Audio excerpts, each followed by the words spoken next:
जय हिंद साथियों। स्वागत करता हूं आपके अपने YouTube channel PS defence study पर।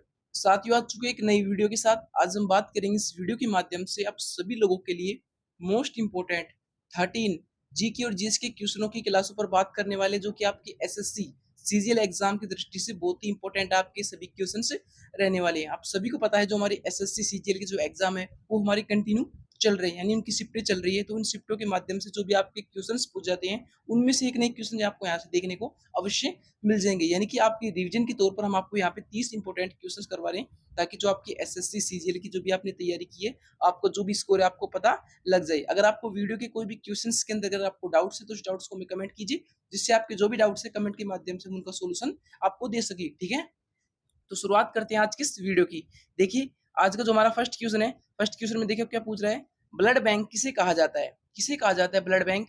तो किसको बोलते हैं? स्प्लीन को। किसको? स्प्लीन को।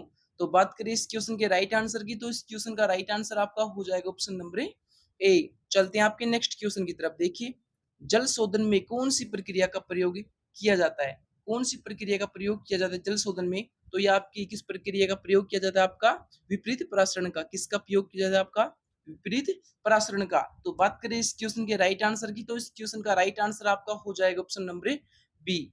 चलते हैं आपके नेक्स्ट क्वेश्चन की तरफ। देखिए, विद्युत परिपथ का नियम यानी कि विद्युत प्रतिरोध का नियम खोज निम्नलिखित में से किस वैज्ञानिक ने की? यानी कि विद्युत प्रतिरोध का जो नियम दिया था वो किस वैज्ञानिक के द्वारा इसकी खोज की गई थी? तो ये आपकी किसके द्वारा की गई थी? जीएम मोम के द्वारा। किसके द्वारा की गई थी? आपकी जीएस ओम के द्वारा। ठीक है, तो बात करें इस क्वेश्चन के राइट आंसर की, तो इस क्वेश्चन का राइट आंसर आपका हो जाएगा ऑप्शन नंबर बी। चलते हैं आपके नेक्स्ट क्वेश्चन पर। देखिए, मौल की भौतिक पुरस्कार जीतने वाले पहले भारतीय कौन थे? कौन थे मौल की भौतिक पुरस्कार जीतने वाले पहले भारतीय? तो कौन थे? हमारे सीवी रमन। कौन थे? सीवी रमन। तो बात करें इस क्वेश्चन के राइट आंसर की, तो इस क्वेश्चन का राइट आंसर आपका हो जाएगा ऑप्शन नंबर डी। चलते हैं आपके नेक्स्ट क्वेश्चन पर। देखिए, किस प्रक्रिया द्वारा टेंट पोल एक व्यस्क मेंढक में विकसित होता है? किस प्रक्रिया द्वारा होता है मेंढक में एक टेंट पोल? तो ये आपका होता है कायांतरण के द्वारा। यानी कि जो आपकी प्रक्रिया होती है इसके अंदर कौन सी होती है? आपकी कायांतरित प्रक्रिया आपकी देखने को इसमें मिलती है। तो बात करें इस क्वेश्चन के राइट आंसर की, तो इस क्वेश्चन का राइट आंसर आपका हो जाएगा ऑप्शन नंबर बी। साथियों, आपको वीडियो के अंदर एक इंपॉर्टेंट बात और बता दे, जो भी हमारी वीडियोज होती है, अर्थात हमारी वीडियो के माध्यम से जो भी आपको यहाँ पे जीके और जीएस के क्वेश्चंस करवाए जाते हैं, वो सभी क्वेश्चन सभी एग्जाम के लेवल से आपके बहुत ही इंपॉर्टेंट क्वेश्चंस होते हैं। चाहे आप किसी भी एग्जाम की तैयारी कर रहे हो, SSC, railway, Delhi police, NTPC, Rajasthan police, anyway, जिस भी एग्जाम में आपकी जो भी जीके और जीएस पूछ जाती है, उन सभी एग्जाम की दृष्टि से ये सभी क्वेश्चंस आपके टॉप लेवल के क्वेश्चंस रहते हैं। इसलिए आपको क्या करना है कि वीडियो को बिना स्किप बिना आपको पूरा अंत तक जरूर देखना है, ताकि सारे क्वेश्चंस आपको अच्छे समझ में आ जाए। और आपका जो भी स्कोर है वो कमेंट करके बताइए, आपका जो भी स्कोर कितना रहा। ठीक है, चलते हैं आपके नेक्स्ट क्वेश्चन की तरफ। देखिए, नेक्स्ट क्वेश्चन में आपसे क्या पूछा है कि निम्नलिखित में से कौन सा ऊर्ध्वपातन नहीं है? यानी निम्नलिखित में से कौन सा जो ऊर्ध्वपातन नहीं है, तो कौन सा नहीं है? तो ये आपका हो जाएगा बर्फ। यानी कि बर्फ क्या है कि आपका ऊर्ध्वपातन नहीं है। ठीक है, तो बात करें इस क्वेश्चन के राइट आंसर की, तो इस क्वेश्चन का राइट आंसर आपका हो जाएगा ऑप्शन नंबर ए। चलते हैं आपकी नेक्स्ट क्वेश्चन की तरफ। देखिए, नेक्स्ट क्वेश्चन में हमसे क्या पूछा है, कैथोड किरण प्रयोग पहली बार किसके द्वारा किया गया था? किसके द्वारा किया गया था आपका कैथोड किरण प्रयोग पहली बार? तो ये आपका किया गया था किसके द्वारा? जे थॉमसन के द्वारा। किसके द्वारा किया गया? आपका जे थॉमसन के द्वारा। तो बात करें इस क्वेश्चन के राइट आंसर की, तो इस क्वेश्चन का राइट आंसर आपका हो जाएगा ऑप्शन नंबर सी। चलते हैं आपके नेक्स्ट क्वेश्चन पर। देखिए, नेक्स्ट क्वेश्चन में आपसे क्या पूछा है, इलेक्ट्रॉन के समतुल्य प्रतिद्रव्य कणों को खालिस्तान कहा जाता है। यानी कि जो इलेक्ट्रॉन के जो समतुल्य द्रव्य कण होते हैं उनको क्या कहा जाता है? तो क्या कहा जाता है उनको? तो उनको बोला जाता है क्या? पॉजिट्रॉन। क्या बोलते हैं उनको? हम पॉजिट्रॉन के नाम से हम उनको जानते हैं। तो बात करें इस क्वेश्चन के राइट आंसर की, तो इस क्वेश्चन का राइट आंसर आपका हो जाएगा ऑप्शन नंबर डी। चलते हैं आपके नेक्स्ट क्वेश्चन की तरफ। देखिए, नेक्स्ट क्वेश्चन में आपसे क्या पूछा है, मीना माता रोग का कारण है? क्या कारण है मीना माता रोग का? तो ये आपका क्या हो जाएगा? पारा। किसकी वजह से होता है आपका मीना माता रोग? पारे की वजह से। यानी कि इसका जो मुख्य रीजन है आपका क्या हो जाएगा? पारा। ठीक है, तो बात करें इस क्वेश्चन के राइट आंसर की, तो इस क्वेश्चन का राइट आंसर आपका हो जाएगा ऑप्शन नंबर डी। चलते हैं आपके नेक्स्ट क्वेश्चन की तरफ। देखिए, नेक्स्ट क्वेश्चन में आपसे क्या पूछा है, देखिए, एक तत्व का इलेक्ट्रॉनिक विन्यास, यानी कि हमारे पास कोई एक तत्व है जिसका इलेक्ट्रॉनिक विन्यास हमको दे रहा है कितना? 2881। तत्व का नाम बताना है हमको, क्या नाम हो जाएगा उस तत्व का? तो आपको पता है क्या नाम हो जाएगा उस तत्व का? देखिए, उसका नाम हो जाएगा हमारा पोटेशियम। ठीक है, यानी कि पोटेशियम हमारा कितने नंबर पर आता है? 19 नंबर पर, ठीक है, यानी कि उस तत्व का नाम क्या हो जाएगा हमारा, पोटेशियम। तो बात करें इस क्वेश्चन के राइट आंसर की, तो इस क्वेश्चन का राइट आंसर आपका हो जाएगा ऑप्शन नंबर बी। चलते हैं आपके नेक्स्ट क्वेश्चन पर। देखिए नेक्स्ट क्वेश्चन में आपसे क्या पूछा है, निम्नलिखित में से किसे जीवन का भौतिक आधार माना जाता है। किसको जीवन का भौतिक आधार मानते हैं, तो किसको मानते हैं जीवन का भौतिक आधार, तो किसको मानते हैं हम, जीव द्रव्य को। किसको मानते हैं, जीव द्रव्य को। तो बात करें इस क्वेश्चन के राइट आंसर की, तो इस क्वेश्चन का राइट आंसर आपका हो जाएगा ऑप्शन नंबर डी। चलते हैं आपके नेक्स्ट क्वेश्चन पर। देखिए नेक्स्ट क्वेश्चन में आपसे क्या पूछा है, कोशिका में राइबोसोम की अनुपस्थिति में कौन सा कार्य उचित रूप में संपन्न नहीं होगा। यानी कि अगर कोशिका में राइबोसोम की अगर अनुपस्थिति रहेगी तो कार्य कौन सा है ऐसा है जो यानी कि जो संपन्न नहीं होगा। कौन सा कार्य है, तो ये आपका कौन सा कार्य होगा, उत्सर्जन की। यानी कि जो आपकी उत्सर्जन की जो भी प्रक्रिया है वो आपकी संपन्न नहीं होगी अगर राइबोसोम की अनुपस्थिति में अगर कोई भी कार्य होगा तो कोशिका के अंदर, ठीक है। तो बात करें इस क्वेश्चन के राइट आंसर की, तो इस क्वेश्चन का राइट आंसर आपका हो जाएगा ऑप्शन नंबर ए। चलते हैं आपके नेक्स्ट क्वेश्चन पर। देखिए नेक्स्ट क्वेश्चन में आपसे यहाँ पे क्या पूछा है कि आधारभूत संरचनात्मक यानी कि आधारभूत संरचना आकार में समान भिन्न भिन्न कार्यों को करने के लिए रूपांतरित अंक को क्या कहते हैं, यानी अंक को क्या कहलाते हैं। तो कौन से अंक कहलाते हैं आपके, ये कहलाते हैं आपके समजात अंक। क्या कहलाते हैं आपके, समजात अंक। तो बात करें इस क्वेश्चन के राइट आंसर की, तो इस क्वेश्चन का राइट आंसर आपका हो जाएगा ऑप्शन नंबर बी। चलते हैं आपके नेक्स्ट क्वेश्चन पर। देखिए नेक्स्ट क्वेश्चन में आपसे क्या पूछा है, इनमें से कौन सा रक्त के जमने के लिए आवश्यक खनिज है, कौन सा है, तो ये आपका कौन सा हो जाएगा, कैल्शियम। कौन सा हो जाएगा आपका, कैल्शियम, जो कि आपके रक्त को जमाने के लिए एक आवश्यक खनिज के रूप में कार्य करता है। तो बात करें इस क्वेश्चन के राइट आंसर की, तो इस क्वेश्चन का राइट आंसर आपका हो जाएगा ऑप्शन नंबर डी, ठीक है।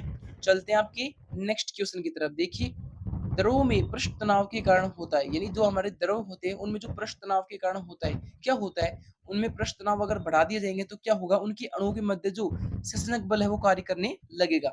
यानी कि द्रव्यों के अंदर अगर पृष्ठ तनाव लगाएंगे तो क्या होगा, जो अणु होंगे उनके मध्य जो संचयक बल है वो लगने लगा शुरू हो जाएगा। तो बात करें इस क्वेश्चन के राइट आंसर की, तो इस क्वेश्चन का राइट आंसर आपका हो जाएगा ऑप्शन नंबर बी। चलते हैं आपके नेक्स्ट क्वेश्चन पर। देखिए नेक्स्ट क्वेश्चन में आपसे क्या पूछा है, एक तत्व का इलेक्ट्रॉनिक विन्यास हमको दे रखा है कितना, एक तत्व का इलेक्ट्रॉनिक विन्यास 282 है, तो तत्व का नाम क्या होगा, क्या होगा उस तत्व का नाम, तो ये आपका नाम क्या हो जाएगा, मैग्नीशियम। क्या नाम हो जाएगा आपका, मैग्नीशियम, ठीक है। तो बात करें इस क्वेश्चन के राइट आंसर की, तो इस क्वेश्चन का राइट आंसर आपका हो जाएगा ऑप्शन नंबर सी। चलते हैं आपके नेक्स्ट क्वेश्चन पर। देखिए नेक्स्ट क्वेश्चन में आपसे क्या पूछा है, तीसरी कक्षा को खालिस्तान सेल के रूप में निरूपित किया जा सकता है। कौन सी कक्षा हो जाएगी तीसरी, तो ये आपकी हो जाएगी तीसरी कौन सी, एम। कौन सी कक्षा हो जाएगी आपकी, एम। तो बात करें इस क्वेश्चन के राइट आंसर की, तो इस क्वेश्चन का राइट आंसर है ये आपका हो जाएगा ऑप्शन नंबर डी। आपने पढ़ा होगा कि 10th 11th क्लास के अंदर P Q L M N O, यानी जो हमारी कक्षाएं होती है जिनमें इलेक्ट्रॉन हमारे आते हैं वो हमारी कक्षाएं होती है, ठीक है।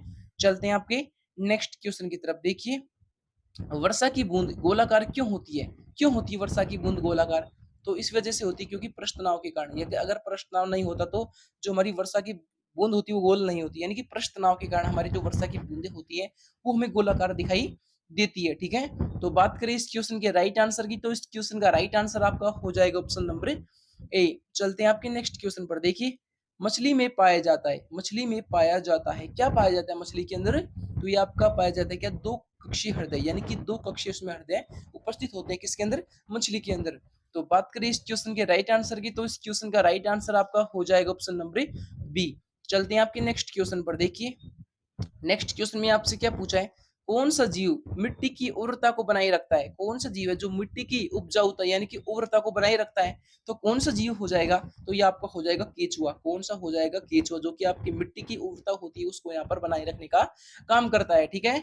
तो बात करें इस क्वेश्चन के राइट आंसर की, तो इस क्वेश्चन का राइट आंसर आपका हो जाएगा ऑप्शन नंबर बी। साथियों हम आपको वीडियो के माध्यम से टॉप लेवल की जीके और जीएस के क्वेश्चनों की क्लासेस करवाते हैं जो कि आपके एग्जाम में जो भी क्वेश्चन है बार बार यहीं से पूछे जाते हैं, इसलिए वीडियो के लिए लाइक जरूर करते रहिए। हम चलते हैं आपके नेक्स्ट क्वेश्चन की तरफ। देखिए चींटी के कितने पैर होते हैं, कितने पैर होते हैं चींटी के, तो ये आपके कितने होते हैं, 6 पैर। कितने होते हैं आपके, 6 पैर, ठीक है। तो बात करें इस क्वेश्चन के राइट आंसर की, तो इस क्वेश्चन का राइट आंसर आपका हो जाएगा ऑप्शन नंबर ए, यानी कि चींटी के 6 पैर होते हैं। चलते हैं आपके नेक्स्ट क्वेश्चन की तरफ। देखिए भुजे चूने का रासायनिक सूत्र क्या है, यानी कि भुजा हुआ चूना होता है उसका रासायनिक नाम क्या है, तो क्या हो जाएगा उसका रासायनिक नाम? तो ये आपका हो जाएगा कैल्शियम हाइड्रोक्साइड। क्या हो जाएगा आपका? कैल्शियम हाइड्रोक्साइड, ठीक है, यानी कि CaO। तो बात करें इस क्वेश्चन के राइट आंसर की, तो इस क्वेश्चन का राइट आंसर आपका हो जाएगा ऑप्शन नंबर बी। चलते हैं आपके नेक्स्ट क्वेश्चन पर। देखिए नेक्स्ट क्वेश्चन में आपसे क्या पूछा है, अनौपचारिक रूप से खगोलीय दूरी को व्यक्त करने के लिए कौन सी इकाई प्रयोग किया जाता है, यानी कि जो हमारी खगोलीय दूरी होती है उसको व्यक्त करने के लिए कौन सी इकाई का हम यूज करते हैं, तो कौन सी इकाई का प्रयोग किया जाता है इस चीज के अंदर, तो ये आपका किसका? प्रकाश वर्ष का। यानी कि जो लंबी दूरियां होती है, यानी कि एक ग्रह से दूसरे ग्रह की जो दूरी होती है, खगोलीय दूरी होती है, उनको मापने के लिए प्रकाश वर्ष हो गया हमारा, पारसेक होगा, यानी कि जितनी भी बड़ी बड़ी दूरी मापने की इकाई है उनको यहाँ पर प्रयोग किया जाता है। तो बात करें इस क्वेश्चन के राइट आंसर की, तो इस क्वेश्चन का राइट आंसर आपका हो जाएगा ऑप्शन नंबर सी। चलते हैं आपके नेक्स्ट क्वेश्चन की तरफ। देखिए किसको मापने के लिए स्टेलोग्लोमीटर, यानी किसको मापने के लिए स्टेगलोमीटर का प्रयोग किया जाता है, किसको मापने के लिए किया जाता है, तो ये आपका पृष्ठ तनाव को मापने के लिए इसका प्रयोग किया जाता है। तो बात करें इस क्वेश्चन के राइट आंसर की, तो इस क्वेश्चन का राइट आंसर आपका हो जाएगा ऑप्शन नंबर बी। चलते हैं आपके नेक्स्ट क्वेश्चन की तरफ। देखिए एक पारंपरिक रक्तचाप मापने वाले उपकरण जिनमें चिकित्सक को पारी की कॉलम में उतार चढ़ाव नजर आता है, वो यानी कि हस्तचालित वायु पंप किससे जुड़ा रहता है, वो किससे जुड़ा रहता है वो पंप, तो ये आपका मरकरी कॉलम से, यानी कि मरकरी का जो कॉलम होता है उससे वो जुड़ा होता है, ठीक है, यानी कि जो आपका रक्तचाप यानी कि बीपी मापने वाला जो यंत्र होता है, ठीक है। तो बात करिए इस क्वेश्चन के राइट आंसर की, तो इस क्वेश्चन का राइट आंसर आपका हो जाएगा ऑप्शन नंबर डी। चलते हैं आपके नेक्स्ट क्वेश्चन की तरफ। देखिए किस प्रकार की कोशिका से तत्व त्वचा बनी होती है, यानी किस प्रकार की जो कोशिका होती है उससे हमारी जो त्वचा होती है वो बनी होती है, तो किस प्रकार से होती है, तो ये आपकी अधिचरम, यानी कि अधिचरम कोशिका से बनी होती है। तो बात करें इस क्वेश्चन के राइट आंसर की, तो इस क्वेश्चन का राइट आंसर आपका हो जाएगा ऑप्शन नंबर ए। चलते हैं आपके नेक्स्ट क्वेश्चन की तरफ। देखिए नेक्स्ट क्वेश्चन में आपसे क्या पूछा है कि लाइसोसोम को उनके खालिस्तान की वजह से आत्मघाती थैली के रूप में जाना जाता है, किसकी वजह से जानते हैं लाइसोसोम को, तो उनको जानते हैं हम किस? फोगोटोयासिस गतिविधि के कारण। किसकी वजह से जानते हैं हम इसको? फोगोटाइटिस गतिविधि के वजह से, ठीक है, यानी कि लाइसोसोम को उसको आत्मघाती की थैली के नाम से हम जानते हैं। तो बात करें इस क्वेश्चन के राइट आंसर की, तो इस क्वेश्चन का राइट आंसर आपका हो जाएगा ऑप्शन नंबर डी। चलते हैं आपके नेक्स्ट क्वेश्चन की तरफ। देखिए नेक्स्ट क्वेश्चन में आपसे क्या पूछा है, निम्नलिखित में से किस वैज्ञानिक ने सर्वप्रथम जीवित मुक्त कोशिका की खोज की थी, किस वैज्ञानिक ने की थी आपकी ये? एंटीनोवन ल्यूहोंग ने। किसने की थी आपकी? एंटोविन उन ल्यूहोंग ने। तो बात करें इस क्वेश्चन के राइट आंसर की, तो इस क्वेश्चन का राइट आंसर आपका हो जाएगा ऑप्शन नंबर बी। चलते हैं आपके नेक्स्ट क्वेश्चन की तरफ। देखिए कोशिका में निम्न में से कौन सी पाचन थैली कहलाती है, कौन सी पाचन थैली कहलाती है कोशिका के अंदर, तो ये आपकी कौन सी कहलाती है? लाइसोसोम। कौन सी कहलाती है आपकी? लाइसोसोम आपकी पाचन थैली कहलाती है। तो बात करें इस क्वेश्चन के राइट आंसर की, तो इस क्वेश्चन का राइट आंसर आपका हो जाएगा ऑप्शन नंबर डी, ठीक है। देखिए आपका आखिरी क्वेश्चन क्या है, निम्नलिखित में से कौन या निम्नलिखित में से किस वैज्ञानिक ने पहली बार जीवित कोशिका के लिए प्रोटोप्लाज्मा शब्द का प्रयोग किया, किसके लिए क्या, तो ये आपका किसके लिए क्या? पुरकिंजी ने। किसने किया? आपका पुरकिंजी ने, यानी ठीक है। तो बात करें इस क्वेश्चन के राइट आंसर की, तो इस क्वेश्चन का राइट आंसर आपका हो जाएगा ऑप्शन नंबर सी, ठीक है। तो साथियों ये थी आपके 30 इंपोर्टेंट जीके और जीएस की क्वेश्चनों की क्लास है जो कि आपकी यहाँ पे कंप्लीट हो चुकी है। आई होप आपको सारे क्वेश्चंस हैं वो अच्छे से समझ में आए होंगे। अगर आपको ये क्लास अच्छी लगी तो इस क्लास को ज्यादा से ज्यादा अपने दोस्तों अपने फ्रेंड के पास शेयर करें, ताकि जो भी साथी हमारी तैयारी कर रहे हैं उनकी तैयारी है एक बेहतरीन एक अच्छी लेवल पर उनको देखने को मिले। तो हम मिलते हैं किसी नेक्स्ट जीके और जीएस की क्लासेस में। जब तक के लिए जय हिंद जय भारत।